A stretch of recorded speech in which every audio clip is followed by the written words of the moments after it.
All right, we're back, and we're going to talk about the NHL. And you know what? It's fun when you go on Twitter and you find players make fools of themselves by questioning Gary Bettman. Don't get me wrong; that's fine. You're within your right to do so. But telling him that you want, his expletive head off type of thing, courtesy of Jeff O'Neill, it makes things a little bit interesting. What do you make of the tweets that are towards Gary Bettman? They're very derogatory, and they're attacking him. Like, where do you go from here? What do you make of it? It's frustration right now. You know, the players are frustrated, the fans are frustrated, the employees that usually make money with those NHL games across North America are frustrated. Yeah, you shouldn't be saying what you're saying. And social media, love it or hate it, and right now it's not doing really good for a lot of NHL players. You know, I think they need somebody to blame, and Bettman's the leader of that group, and you know that's a reason why I think he's getting it all. And you know, you can only take so much. I know everybody wants to just get going, and bottom line is they need somebody to blame, and some of the tweets maybe a little gone too far, but I know it's all just frustration at this point. But you wouldn't think, or you would think that maybe they want to take it out on their owners. But I guess you mentioned Cole. Bettman is it because Bettman is their head? That's why you go. He's the head of the owners, right? And I think he's the easy target. He's the face of the NHL right now. When the fans look at reason why we are where we are, it's him. It's him. It's him. He's the poster child for the NHL. Let's move on to Roman Hamrlik. He was mentioned in a newspaper saying that Fair needs to do a little bit more to get things done, and has been critical, saying, you know, I've been a part of 3 lockouts now. I don't have much time left. Let's just agree with something and let's move forward with this. He's received a backlash, especially from Eric Cole and from teammates as well. For example, Alex Ovechkin came out the other day and said, you know, he's opinionated, but he should kind of keep his mouth shut in this situation.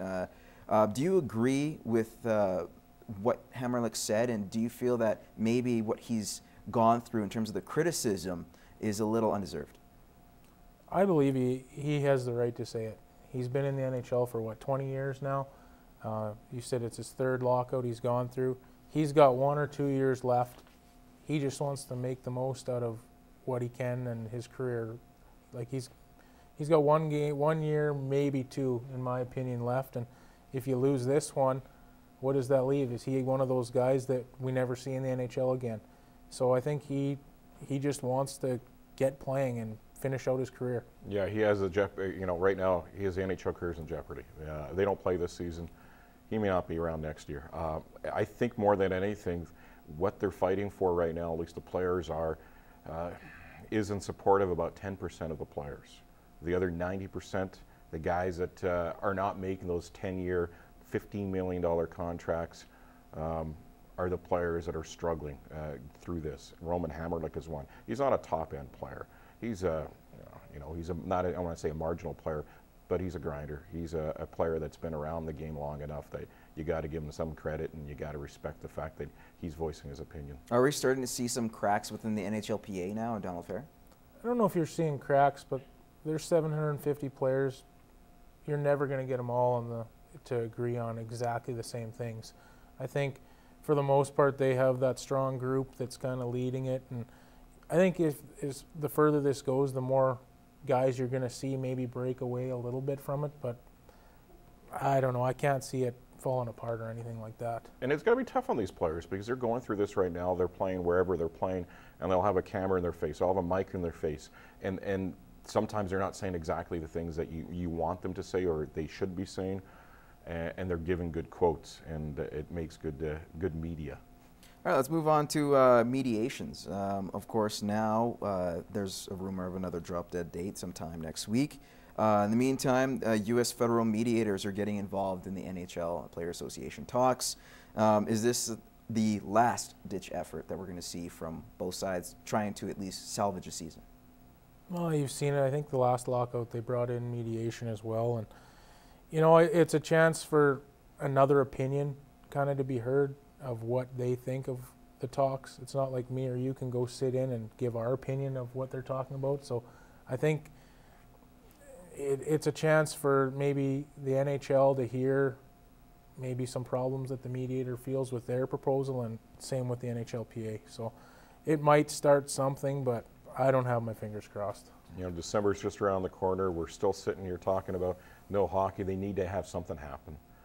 And like you said, there's another drop-dead date coming up here fairly soon. And it's looking as this lockout continues that we're going to lose a season. So they have to do something. Hopefully the mediation will be just a step in the right direction. Okay, another thing is decertification of the union. Should that be in consideration as well? NBA did it. They kind of resolved their issue last year and got the season under by Christmas Day. Is that something the NHL might, or the EPA might be willing to do? Do you guys think? From what I've read, it's kind of a risky thing to do. It's more of a scare tactic than anything. But, you know, if they get down and if that's kind of the last thing that they believe that will get a deal done, it might happen. You know, it depends how much pressure is on the players, you know, and like we were already talking about Roman Hammerlick and other players not happy with the direction everything's going. If there is more of that behind closed doors with the players that make the decisions, then yeah, that could very well happen. All right, we're going to take another quick commercial break. We'll be back with Over Under.